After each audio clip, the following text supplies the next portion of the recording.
I'd like to set a bit of a context for the study of educational psychology as a discipline. And I'm going to do this using the context of medical education in the 19th century, because I think it's a nice kind of juxtaposition between the idea of psychology as a science and medical education and the practice of medicine as a science. So during most of the 19th century, learning to be a doctor in this country might have involved medical school, especially as we move towards the end of the century, but more often it involved an apprenticeship with an already established doctor. In 1845, there were still being suggestions made that everyone learning to be a doctor actually had to take a medical course of study, that they had to attend a medical school, and that they had to have some kind of experience in a hospital, and that their medical course had to be at least 6 hours in length. And I assume that's 6 kind of traditional higher ed hours, although I'm sure that the length of time varied greatly from school to school, which is why those reforms would have been called for. Medical education in this country was also really limited because there was a very severe lack of cadavers to work on. So many doctors kind of moved from study, however that happened, to working with an apprentice, one doctor, on a limited number of cases, to being certified by that doctor that you were ready to hang out your own shingle and practice medicine. So while that might be overreaching, the way that medical education was done in this country in the 19th century, let's use that as kind of a frame to compare to what was going on in Paris at the time. Actually, Paris was the center of an excited group of physicians in training, and there were reasons for that. Some of the most celebrated doctors on the continent practiced in Paris.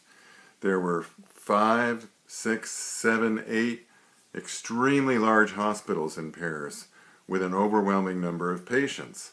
So if you were learning to be a doctor, you had many, many patients to see, and you could also observe a given disease in many variations over and over again. As opposed to this country, in Paris, there was no problem to practice dissection. There was an overwhelming number of cadavers available to medical students in Paris. Some of these were, in fact, patients who died in hospitals who in some way signed their bodies over to the study of medicine. But also there was, just because it was such a large area with so many people, that cadavers were not difficult to obtain. They could be bought for anywhere from $2 to $4, and there's one account that says that once a week the cadavers would arrive at the back doors of the hospital and be stacked like cordwood. So the tradition in Paris was you studied with celebrated doctors. Education was free to Americans in Paris, medical education. So you could go to these great rooms where some of the best people at the time were lecturing, maybe even demonstrating, and then you got to go to a dissection lab and do it yourself. And then once or twice a week you would get up early in the morning and go to a hospital with a doctor you wanted to study with and attend rounds. And it was only after all that particular focused practice then that you would be certified in whatever way it happened to be able to practice medicine. Excuse me.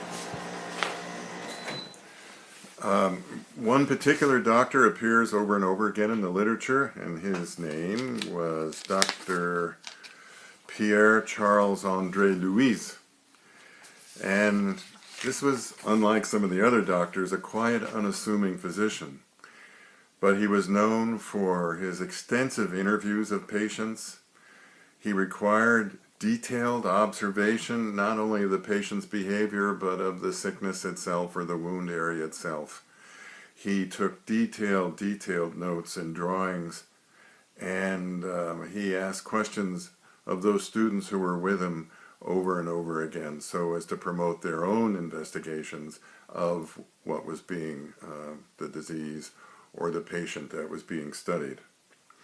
Quote, he was known for his extended questioning of patients, his slow, careful examinations and endless note-taking, the precision of his notes, and the actual use of tools. He was one of the first physicians to actually always use the stethoscope and trained his students to use the stethoscope and become more acute in their hearing.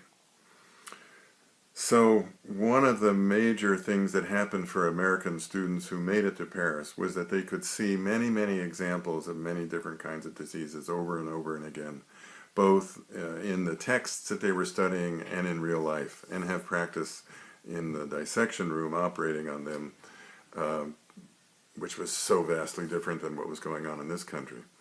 Also, the French medical establishment was very inclusive. There were medical doctors. Doctors studied with some of the excellent midwives of the area. There were women who were becoming medical students right next to the men. That never happened in this country. And there were even Africans coming to Paris to study. And for some Americans who grew up in this culture of slavery in this country, that was a stunning observation for them to make and made a profound change on some of their lives, particularly Dr. Charles Sumner, but that is another story for another time.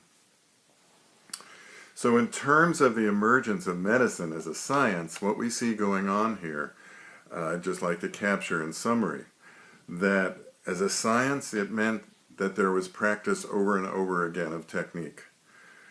There was a close observation of the effects of this practice on whatever it was that was being studied. Variables were being controlled as much as possible. As much close observation and recording of information was beginning to build across the profession. They were dealing with the real thing. They weren't dealing with kind of a virtual example of the real thing. And there was much work in the laboratory as one became a doctor. So it's a very different scene than it is in the United States in the 1850s and 1860s in Paris. Still, 2/3 of the patients died in the hospital, even though this great medical education was going on, because they hadn't conquered infection. They still harbored the illusion that infection was caused by bad air. And it really wasn't until the 1860s that the English biologist and physician Joseph Lister read Louis Pasteur's essay on microbes, airborne microbes, that caused wine to sour. It was Lister who made the connection that maybe it was airborne microbes that caused infections to happen in hospitals and contact with skin that was unclean. So he began to spray the areas in an operation that would come under human contact, and that would be opened up on the operation. Here's a picture of Lister. Idealized, of course, but nevertheless, he's spraying carbolic acid on the patient and on the hands of the people doing the operation. And in fact, in 2 years, between 1865 and 1867, his mortality rate for surgery dropped from 45% to 15% in just 2 years. It was a stunning, stunning drop in the death rate. So even though Paris had a much more early scientific bent in its study of medicine, it wasn't until Lister's work in England that the results actually resulted in much fewer patient deaths. So having said that about medicine, it's now important to remember that the educational psychology as a division within the American Psychological Association didn't happen until 1945, even though there were many, many, many psychologists who called themselves educational psychologists.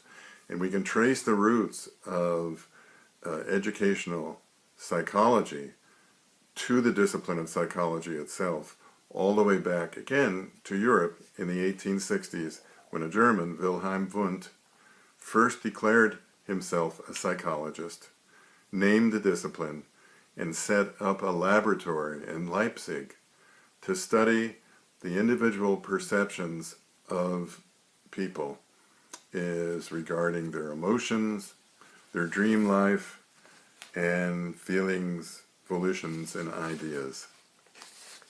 So it was through this work being done in the European theater that psychology began to emerge as part of figuring out what is it that makes human beings tick. And like Paris for doctors in the early 18th and mid-18th century, Germany became the magnet for philosophers and scientists in this country who wanted to investigate more the life of the mind. And if that was first with Wundt in Germany, then Ebbinghaus, and as we will see in our beginning readings in the first era of educational psychology, there were many psychologists from this country who went to Europe to study with Wundt and Ebbinghaus and some of the first laboratory-based psychologists there. So that's the context. Maybe we'll end with a picture from the medical school in Bowdoin, Maine, of a group of men learning to be doctors, because in some ways it might be said that the early years of educational psychology looked like this in the early years of medicine. Well, I trust that gives us some background as to the science of educational psychology that we will be beginning to study in this course.